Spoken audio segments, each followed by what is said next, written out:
चलिए बच्चों, तो आज की अपनी इस क्लास में हम बात करेंगे कुंड नियम की। कुंड का नियम, ये जो नियम है, यह नियम बहुत ही सिंपल सी चीज कहता है कि समान ऊर्जा वाले कक्षकों में इलेक्ट्रॉन जोड़ा तब तक नहीं बनाते जब तक सभी में एक एक इलेक्ट्रॉन प्रवेश ना कर जाए, है ना। बहुत आसान सा नियम है। ये कहता है समान ऊर्जा वाले कक्षकों में इलेक्ट्रॉन जोड़ा तब तक नहीं बनाते हैं जब तक कि सभी कक्षकों में एक एक इलेक्ट्रॉन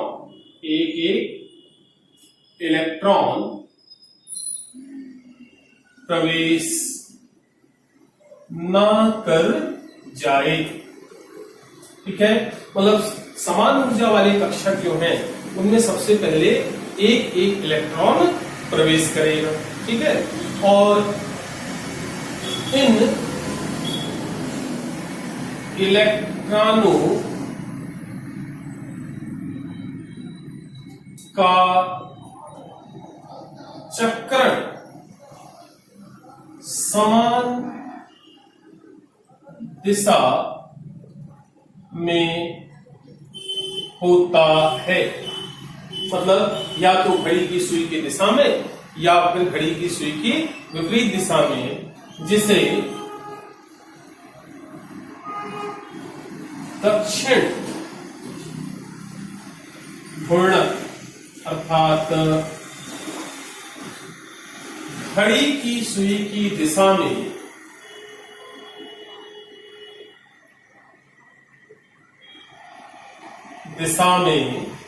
माना जाता है। ठीक है, तो परमाणु के कक्षकों में पहले सिंगल समान ऊर्जा वाले कक्षकों में पहले सिंगल इलेक्ट्रॉन भरे जाते हैं और इन इलेक्ट्रॉनों का चक्रण समान दिशा में होता है, अर्थात घड़ी की सुई की दिशा में होता है। ठीक है, उदाहरण के तौर पर हम देखें तो बहुत ही आसान है। जैसे बेरिलियम में कितने इलेक्ट्रॉन होते हैं? 4। इसका इलेक्ट्रॉनिक विन्यास होगा 1s2 2s2 और 2p0। मतलब p में जो 3 कक्षक है 2px 2py और 2pz, ये खाली रहेंगे। इसी तरह से जब बोरॉन में इलेक्ट्रॉनों का भराव होगा तो इलेक्ट्रॉन इस तरह से भरे जाएंगे। 1s2 भर गया, इसके बाद इलेक्ट्रॉन 2s में जाएंगे तो 2s2, इसके बाद बचा हुआ एक इलेक्ट्रॉन 2px में प्रवेश करेगा। तो electron 1s2 2s2 2px1 2py खाली रहेगा और 2pz भी खाली रहेगा। ठीक है, इसके बाद कार्बन में देखें तो इलेक्ट्रॉनिक विन्यास होगा 1s2 2s2 2p2, तो 2px में एक इलेक्ट्रॉन जाएगा और 2py में एक इलेक्ट्रॉन जाएगा और 2pz खाली रहेगा, क्योंकि नियम कहता है कि समान ऊर्जा वाले कक्षकों में सर्वप्रथम एक एक इलेक्ट्रॉन भरे जाते हैं या एक एक इलेक्ट्रॉन प्रवेश करता है। इसी तरह से जब हम नाइट्रोजन का इलेक्ट्रॉनिक विन्यास देखिए कि उसमें इलेक्ट्रॉनों का वितरण किस प्रकार होता है, तो उसे इस प्रकार लिखा जाएगा 1s2 2s2 2px1 2py1 और 2pz1। मतलब P के जो तीनों कक्षक हैं उसमें एक एक इलेक्ट्रॉन भरा जाएगा और सभी का जो चक्रण है वो समान दिशा में होगा। ठीक है। इसी तरह से ऑक्सीजन में यदि हम देखें तो ऑक्सीजन में 8 इलेक्ट्रॉन होते हैं, तो इलेक्ट्रॉनिक विन्यास होगा 1s2 2s2 और 2px 2py 2pz। यहां पर P के लिए कितने इलेक्ट्रॉन हैं? 4 इलेक्ट्रॉन हैं। तो सबसे पहले एक एक इलेक्ट्रॉन तीनों में जाएंगे और फिर जो चौथा इलेक्ट्रॉन बचेगा वो पहले इलेक्ट्रॉन के P के पहले इलेक्ट्रॉन के साथ आकर जोड़ा बनाएगा। इसी तरह से यदि हम फ्लोरीन की बात करें तो इलेक्ट्रॉनों की संख्या इसमें कितनी होती है? 9। तो इलेक्ट्रॉन वितरण इस प्रकार से होगा 1s2 2s2 और 2p में 5 इलेक्ट्रॉन है ना, 2p5 px 2py 2pz। तो सबसे पहले एक एक इलेक्ट्रॉन सभी में प्रवेश करेंगे, फिर जो चौथा इलेक्ट्रॉन है वो पहले के साथ P के पहले इलेक्ट्रॉन के साथ और P का जो 5वां इलेक्ट्रॉन है वो P के दूसरे इलेक्ट्रॉन के साथ पैरिंग करेगा, लेकिन उसके चक्रण की दिशा विपरीत होगी, पहले इलेक्ट्रॉन के विपरीत। इसी तरह से जब हम नियॉन में आएंगे तो उसमें कितने इलेक्ट्रॉन होते हैं? 10। तो यहां पर इलेक्ट्रॉनिक विन्यास लिखा जाएगा 1s2 2s2 2px 2py 2pz। तो P का जो पहला इलेक्ट्रॉन है वो x में आएगा, दूसरा y में और तीसरा z में, और फिर चौथा इलेक्ट्रॉन पहले के साथ युग्मन करेगा, 5वां दूसरे के साथ और 6वां तीसरे के साथ। ठीक है। तो सबसे पहले समान ऊर्जा के कक्षकों में एक एक इलेक्ट्रॉन प्रवेश करता है, एक एक इलेक्ट्रॉन भरा जाता है। उसके बाद यदि इलेक्ट्रॉन बचते हैं तो वो फिर से युग्मन करते हैं, मतलब जोड़ा बनाते हैं। ये बिल्कुल ही आसान कुंड का नियम है। अब हम इस नियम के उपयोग पर संक्षेप में चर्चा करते हैं, संक्षेप में बात करेंगे कुंड के नियम के उपयोगों की। ठीक है। तो उपयोग बहुत ही आसान सी चीज है, अगर सरल शब्दों में कहें तो इस नियम से परमाणुओं एवं उनके आयनों में अयुग्मित इलेक्ट्रॉनों की संख्या ज्ञात की जा सकती है। मतलब हम इसकी सहायता से परमाणु और उसके आयनों में बता सकते हैं कि उसके पास कितने अयुग्मित इलेक्ट्रॉन हैं। ठीक है। और अगर हमें अयुग्मित इलेक्ट्रॉन की जानकारी मिल जाए तो हम आसानी से उसके चुंबकीय गुण का भी अंदाजा लगा सकते हैं। ठीक है।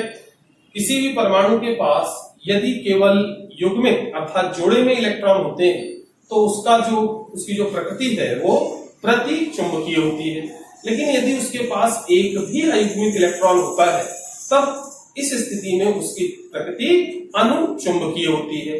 जैसे हम बात करें नाइट्रोजन, ये अनुचुंबकीय प्रकृति का होता है। इसमें कितने इलेक्ट्रॉन है? 7। इलेक्ट्रॉनिक विन्यास क्या है? 1s2 2s2 और 2p3। और ये जो 3 इलेक्ट्रॉन है P के, तीनों क्या है? अयुग्मित है। क्यों? क्योंकि एक 2px में रहेगा, एक 2py में और एक 2pz में। तो इसलिए इसकी प्रकृति क्या होगी? अनुचुंबकीय, अनुचुंबकीय प्रकृति का होगा ये। ठीक है। इसी तरह से ऑक्सीजन, इलेक्ट्रॉनों की संख्या 8, इलेक्ट्रॉनिक विन्यास 1s2 2s2 2px 2 2py1 2pz1। इसमें भी देखिए दो अयुग्मित इलेक्ट्रॉन है, इसलिए इसकी भी प्रकृति अनुचुंबकीय होगी, यह भी अनुचुंबकीय प्रकृति का होगा। ठीक।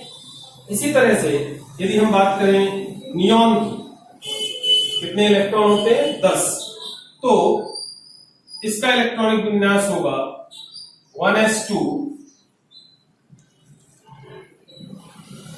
2s2 2px2 2py2 और 2pz2। मतलब सभी इलेक्ट्रॉन यहां पर कैसे होंगे? युग्मित होंगे, जोड़े में होंगे, इसलिए नियॉन प्रतिचुंबकीय प्रकृति का होगा। तो गुंड के नियम से अयुग्मित इलेक्ट्रॉन बताए जा सकते हैं कि उसके पास, परमाणु के पास या आयन के पास कितने अयुग्मित इलेक्ट्रॉन हैं, और अयुग्मित इलेक्ट्रॉनों की संख्या से बताया जा सकता है कि वह परमाणु या आयन अनुचुंबकीय प्रकृति का होगा या प्रतिचुंबकीय प्रकृति का होगा। ठीक है। और इसी के साथ देखिए ये भी कि अयुग्मित इलेक्ट्रॉनों की संख्या की सहायता से हम किसी भी परमाणु या आयन के चुंबकीय सामर्थ्य को भी बता सकते हैं चुंबकीय आघूर्ण के रूप में। तो चुंबकीय आघूर्ण को हम म्यू से व्यक्त करते हैं। म्यू इक्वल टू क्या होता है? √n into n plus 2 bm, bm bore magneton. ठीक है। तो यहां पर म्यू क्या है? चुंबकीय आघूर्ण है, और n बता रहा है अयुग्मित इलेक्ट्रॉनों की संख्या। तो इस तरह से हम चुंबकीय आघूर्ण की गणना भी अयुग्मित इलेक्ट्रॉनों की संख्या की सहायता से कर सकते हैं। इसके अलावा आयनों में भी अयुग्मित इलेक्ट्रॉनों की संख्या बताई जा सकती है। जैसे हम उदाहरण लेते हैं टाइटेनियम। अबाउ के नियम के अनुसार यदि इसका इलेक्ट्रॉनिक विन्यास लिखें तो क्या होता है? 1s2 2s2 2p6 3s2 3p6 4s2 3d2। ठीक है। 2 4 10 12 18 20 22, क्यों कि टाइटेनियम में 22 इलेक्ट्रॉन होते हैं। ये अबाउ का क्रम है ना? अबाउ नियम के अनुसार। ठीक है। और इसका प्राकृतिक क्रम होता है 1s2 2s2 2p6 3s2 3p6 3d2 4s2। ठीक है। ये क्या है? कक्षकों का प्राकृतिक क्रम है। तो जब आयनन होता है, इलेक्ट्रॉन प्रवेश करते हैं अबाउ के नियम के अनुसार, अर्थात ऊर्जा के बढ़ते हुए क्रम में। लेकिन आयनन की स्थिति में इलेक्ट्रॉनों का आयनन प्राकृतिक क्रम में होता है। तो अगर हम यहां पर Pi2+ की बात करें तो इसके पास कोई भी अयुग्मित इलेक्ट्रॉन नहीं होगा। क्यों? क्योंकि आयनन की स्थिति में यहां पर 1s2 2s2 2p6 3s2 3p6 3d2 और 4s0, ये 4s के इलेक्ट्रॉन आयनित होकर बाहर निकलेंगे ना। प्रवेश पहले किसमें करते हैं? 3d में, लेकिन निकलते पहले किससे है? 4s से, क्योंकि यह परमाणु की बाह्यतम कक्षा होती है। ठीक है। तो इस तरह से कुंड के नियम के अनुसार हम परमाणु के कक्षक में अयुग्मित इलेक्ट्रॉनों की संख्या बता सकते हैं। अयुग्मित इलेक्ट्रॉनों की संख्या की सहायता से उसकी प्रकृति बता सकते हैं कि वह चुंबकीय होगा या अनुचुंबकीय होगा, और साथ ही साथ में उसके चुंबकीय आघूर्ण की गणना भी कर सकते हैं। और आयनों में अयुग्मित इलेक्ट्रॉनों की संख्या की जानकारी भी हमें कुंड के नियम की सहायता से मिलती है। यह है कुंड के नियम के अनुप्रयोग, है ना, उपयोग है। बहुत आसान सा नियम है। तो आज के लिए बस इतना ही। आगे अब हम बात करेंगे अपनी अगली क्लास में।